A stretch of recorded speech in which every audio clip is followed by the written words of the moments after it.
and my parents' tough love, my parents saying you're not enough, saying I'm not enough, that's just fuel to the fire. Secondhand suicide. What is it? What does it mean? And how do you know if you have it? Well, let's talk about that. See, I was scrolling on TikTok the other day and I came across this video, which I think is a good precursor to what I'm gonna say. So here you go, watch it. I don't know if this is a term already, but I'm calling it secondhand suicide.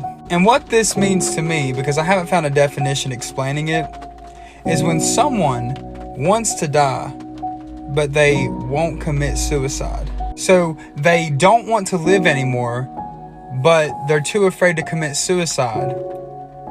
Mostly because, well, the people they're going to be leaving behind. But also the blame is placed on them because they, by their own hand, took their life. So secondhand suicide is where you won't do it to yourself, but it's almost like you're hoping that something else will do it for you.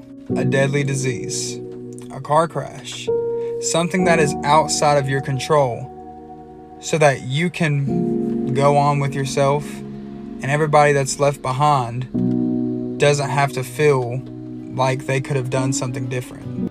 Thank you to GC Terry for being able to create a video that takes a lot of vulnerability and is talking about a very serious subject, and it's something that I can talk about on this channel that I think people can benefit from.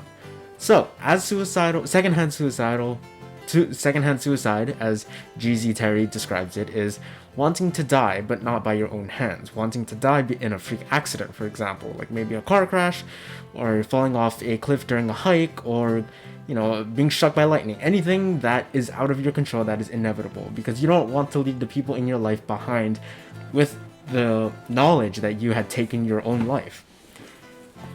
It's an interesting take, but through my experience in mental hospitals, throughout my experience in psychiatry, throughout my experience learning about, through my experience about learning about psychology in high school and in college, there already is a term for this: suicidal ideation. Now, what is suicidal ideation? Well, it's being preoccupied with some form of suicidal thoughts. Preoccupied on the idea of suicide. Now, this can mean many things. It can mean that you're preoccupied in the sense that it's what you automatically think of when you are put in a stressful situation. For me, for example, I suffer with suicidal ideation. When I found out that I was failing one of my classes, I wanted to kill myself. When I found out that, people don't like the way that I speak, immediate thought was suicidal ideation, suicidal thoughts, right away to it. And it's not like I actually want to kill myself, I just want the pain to end. And that's a key thing that you need to understand when it comes to suicide. A big part of it isn't just wanting to die. A big part of it is wanting the pain to end. Life is filled with the unexpected, and the inevitability of death. What separates a normal person and a suicide person is the fact that the suicide person wants to meet that death face on, head first, while a normal person wouldn't. You see, secondhand suicide, as described by GZ Terry, is a form of suicidal ideation that many people suffer with, myself included. We have an idea that we are not enough, and that is enforced throughout our environment and the people around us. My dad always says, why can't you just do everything right the first time? My mom says that every mental health issue that I have can be helped with proper time management. I think I created a system that accommodates all those factors. Sometimes some things are inevitable, like how I talked in my other video. Sometimes I'm just not remembering things correctly. I have so many memories. I can't even trust my own memories or my own thoughts. I can't even trust my own brain. And I try to work with what I have. But the thing that I produce isn't enough. It'll never be enough.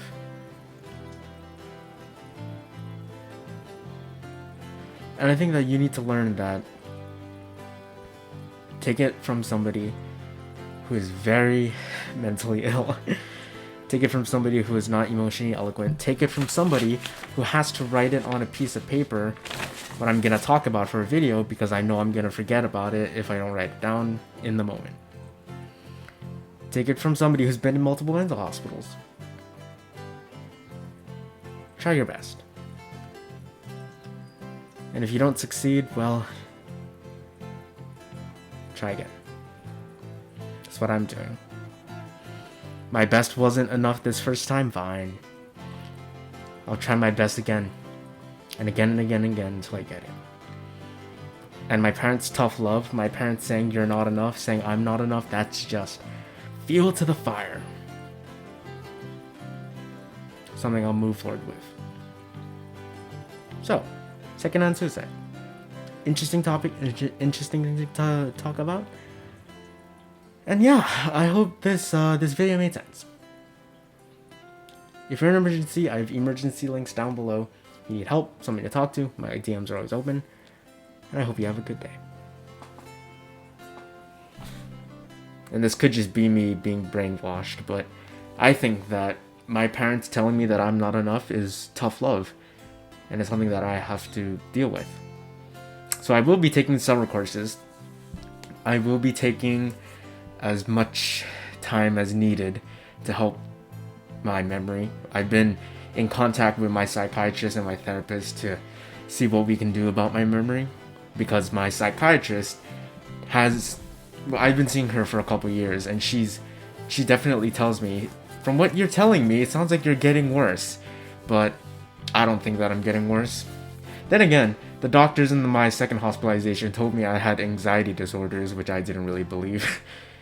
But it's not my place to tell doctors what they should diagnose me or what they should assume what my psyche is doing. You know, it's not my job to psychoanalyze myself. It's their job. But that being said, I try my best to take responsibility, which is why I'm meeting with my advisor to work out in high school they called it a 504, which is basically you have a medical problem that prevents you from doing a certain thing in school, and therefore you are given extra time and maybe an extra course, maybe a check-in every week. You know, there's additional info given to you and additional leeway in order for you to succeed. And I'm hoping that when I meet with my advisor, same thing can happen for college. First semester of college was especially hard.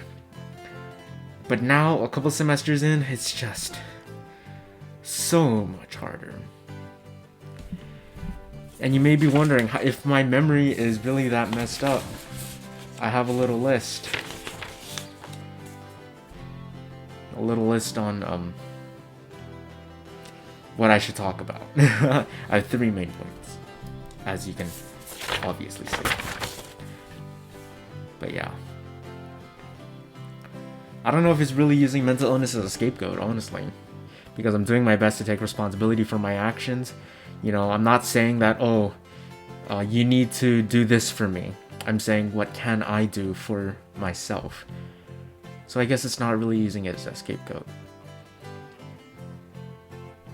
But I just wanted to make this video to tell everybody else, no matter what you're struggling with, don't let anybody degrade you.